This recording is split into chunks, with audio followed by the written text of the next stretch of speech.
మనతో పాటు సిపిఐ ఆదిలాబాద్ జిల్లా సెక్రటరీ ప్రభాకర్ రెడ్డి ఉన్నారు. మాట్లాడే ప్రయత్నం చేద్దాం. సార్ చెప్పండి, అసలు నిజంగా నక్సలైట్లను మొత్తం అంతం చేస్తాం, మార్చి 2026 మార్చి లోపు అంతం చేస్తామని చెప్పి కేంద్ర ప్రభుత్వం ప్రకటనల మీద ప్రకటనలు చేస్తా ఉన్నది. ఏం చెప్తారు అసలు? ఈ భూ ప్రపంచ బుట్టి ఎన్నో సంవత్సరాలు ఎందరో వచ్చిండ్రు, ఎందరో పోయిండ్రు. హిట్లర్ లాంటి మహనీయుడు పెద్ద ప్రపంచాన్ని జయిస్తానోడే మట్టిలో కనిపించింది. ఈ బీజేపీ, అమిత్ షా, మోడీ పెద్ద లెక్క కాదు. ప్రజలు, ఈ భారత ప్రజలు పోరాట పటిమ గల వాళ్ళు. ఎవరిని అంతమొందిస్తాం, ఎవరో తుడిచిపెడతామంటే జరిగేది కాదు. ఇవాళ ఈ భారతదేశంలో 140 కోట్ల జనాభా ఉన్నది. దాంట్లోకి వెళ్ళి ఒక 100, 200, 500 మందిని ఇవాళ ఆదివాసులు చంపడం, కొందరు మావోయిస్టులను చంపి పెద్ద ఇది చేస్తున్నామని చెప్పి ప్రకటన చేస్తున్నారు. కానీ ఇది ఉదయించిన సూర్యుడు ఏ విధంగా అయితే సూర్యుడు చంద్రుడు ఉన్నాడో, ఆ సూర్యుడు చంద్రునంత వరకు ఈ సమాజంలో అన్యాయాన్ని పోరాడే వాళ్ళు పుడతారు, పోరాటాలు కొనసాగుతాయి. నక్సలైట్ల ప్రధాన ఎజెండా అయింది అసలు. వాళ్ళు ఎందుకు అడవులకు పోయి ఇంకా ఈ 5G జనరేషన్ లో కూడా గన్నులు పట్టుకొని అరణ్యంలో తిరుగుతా ఉన్నారు? నక్సలైట్లు జంగలకు పోలే. ఈ ప్రభుత్వాలు ఎవరైతే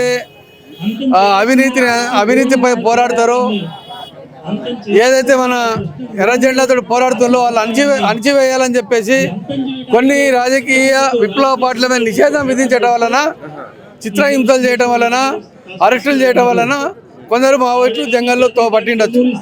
కానీ ప్రభుత్వాలే వాళ్ళని పంపినాయి.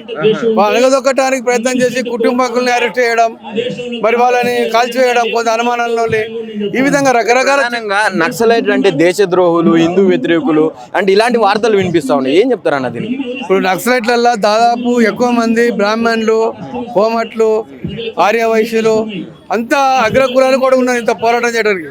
అన్ని కులాల మతాల కొరకు పోరాడుతున్నారు. వీళ్ళు ఏదైతే బీజేపీ అంటున్నారో వీళ్ళు దేశద్రోహులు కాదు, దేశ సేవకులు, దేశాన్ని రక్షించేట వారు దేశ భక్తులు. ప్రజల కొరకు పోరాడి ప్రజల కొరకు ప్రాణాలు అర్పించిన వారు దేశద్రోహి కాదు. దేశ భక్తులు ఉన్న వాళ్ళే ప్రజల కొరకు పోరాడుతున్నారు. ఎర్ర జెండానే దేశభక్తి. ఈ దేశానికి స్వతంత్రం తెచ్చింది ఎర్ర జెండానే. తెలంగాణలో సాయుధ పోరాటం చేస్తే తెలంగాణ తెచ్చింది ఎర్ర జెండానే. ఏ సమస్యకైనా, భూమి కావాలన్నా, భుక్తి కావాలన్నా, సమాజ స్థాపన కొరకు ఎర్ర జెండా పోరాడుతుంది తప్ప ఎవరి వ్యక్తిగతం కొరకు కాదు. ఆస్తులు ఓడగొట్టుకుంటూ, ప్రాణాలు ఓడగొట్టుకుంటున్నారు, ప్రజల కొరకు ఓడగొట్టుకుంటున్నారు. దేశద్రోహులు ఎట్లయితారు? ఎవరైతే మతం మీద, కులం మీద బీజేపీ అయితే ఈ దేశంలో రాజ్యం వెళ్తున్నదో వాళ్ళు దేశద్రోహులు, హిందూ ద్రోహులు, భారతదేశ ద్రోహులు వాళ్ళే. రాజద్రోహం కింద అయితే ఒక పక్క దేశం అంటే అపారమైనటువంటి గౌరవం ఉన్నది, దేశభక్తి అని అనునిత్యం మాట్లాడేటటువంటి బీజేపీ అక్కడ ఉగ్ర దేశంతో సీజ్ ఫైర్ చేసుకొని దేశ బిడ్డలైనటువంటి నక్సలైట్ల మీద ఎందుకు ఈ దాష్టికం ప్రదర్శిస్తా ఉన్నది? శాంతి చర్చలకు ఎందుకు ముందరికి రావట్లేదు? ఏం చెప్తారు అసలు దీనికి? బీజేపీ ఉద్దేశం ఏమున్నది? ఎర్ర జెండా వాళ్ళు ఉంటే వాళ్ళ అక్రమాలు, అన్యాయాన్ని మనం ఎదిరిస్తాం.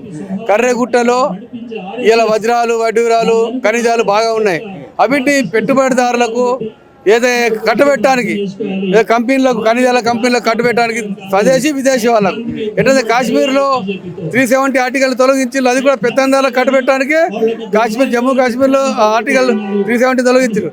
ఇది కూడా ఈ విధంగా ఇలా ఆదివాసులు తొలగించి ఈ అడవిని అమ్ముకొని ఇలా పెత్తందారులకు కట్టబెట్టి రేపు ఎన్నికల్లో కోట్లాది రూపాయలు ఖర్చు పడుతూ ఉన్నది. బీజేపీ అంతా ఇలా పెట్టుబడిదారుల చేతుల్లో ఉన్నది. అసలు పెట్టుబడిదారి వ్యవస్థనే ఇలా బీజేపీ వచ్చింది. దేశంలో స్వతంత్రం తర్వాత మొట్టమొదటి బీజేపీ ప్రభుత్వం పెట్టుబడిదారీ వ్యవస్థగా మారింది. ఒక పక్క దేశ సంస్కృతికి అర్థం పట్టేటటువంటి పార్టీ బీజేపీ పార్టీ అని చెప్తా ఉంటుంది. మరి నక్సలైట్ ఎన్కౌంటర్లకు గురైనటువంటి నక్సలైట్ల శవాలు కూడా కుటుంబ సభ్యులకు ఇవ్వకపోవడం, వాళ్ళే అడవుల్లో అంత్యక్రియలు పూర్తి చేయడం, ఇది ఉన్నదా సంస్కృతిలో? ఇది రాజ్యాంగ విరుద్ధం, భారత రాజ్యాంగ విరుద్ధం, చట్టం విరుద్ధం. ఇది ఆర్టికల్ 21 అసలు భారతదేశంలో అందరికి జీవించే హక్కు ఉన్నది.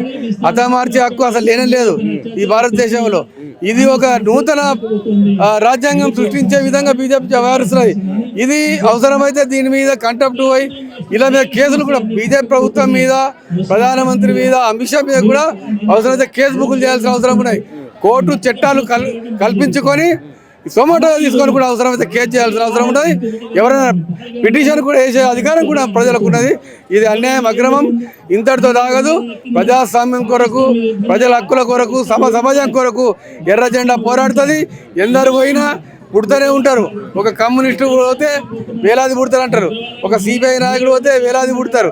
ఎవరిని ఎత్తమర్చినా అరచేతులు అడ్డుపెట్టి సూర్యకాంత్ ఎట్లా తాపలేరో, కొందరిని హత్య చేసినంత మాత్రాన, కొందరిని ఫైరింగ్ చేసినంత మాత్రాన ఈ విప్లవాన్ని, ఎర్ర జెండాని ఎవరు ఆపలేరని చెప్పేసి నేను సిపిఐ పార్టీగా చెప్తాను. ఫైనల్ గా ఇప్పుడు జరుగుతున్నటువంటి ఎన్కౌంటర్లు, వరుసగా జరిగినటువంటి ఎన్కౌంటర్లు కావచ్చు, ఇంకా కొనసాగుతున్న ఎన్కౌంటర్లు యుద్ధ నీతిలోనే జరుగుతూ ఉన్నాయా? ఎందుకంటే ఒక్క జవాన్కు కావచ్చు, ఒక్క పోలీసుకు కావచ్చు ఎలాంటి గాయం కావట్లేదు, కేవలం వీళ్ళే చనిపోతా ఉన్నారు నక్సలైట్లు అనేవాళ్ళు. ఎట్లా చూస్తారు అసలు ఈ ఎన్కౌంటర్ అన్నింటినీ?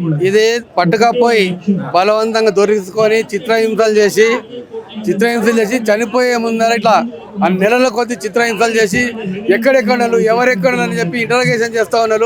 మామూలు వాళ్ళని కూడా, ఒక మావోయిస్టులే కాదు, మామూలు ఆదివాసులు గూడెలలో తాండలలో బతికే వాళ్ళని కూడా చిత్రహింసలు చేసి వాళ్ళు ఎక్కడ చెప్పి వాళ్ళని కూడా నక్సలైట్గా చిత్రీకరిస్తున్న సామాన్య ప్రజల్ని కూడా షూట్ చేస్తూ ఉన్నారు, ఫైర్ చేస్తారు, చిత్రహింసలకు గురి చేస్తారు. ఇది ప్రజాస్వామ్య విరుద్ధంగా పట్టుకపోయి ఎన్కౌంటర్ అయింది కాదు, దొరికించుకొని కొన్ని రోజులు చిత్రహింసలు చేసి ఇలా ఎన్కౌంటర్ పేరు మీద, కగారు పేరు మీద ఇలా హత్యలు చేస్తారు. ఇది శాంతి చర్చలు కావాలి, ఈ దేశంలో ప్రజాస్వామ్యం విధంగా ఉండాలి.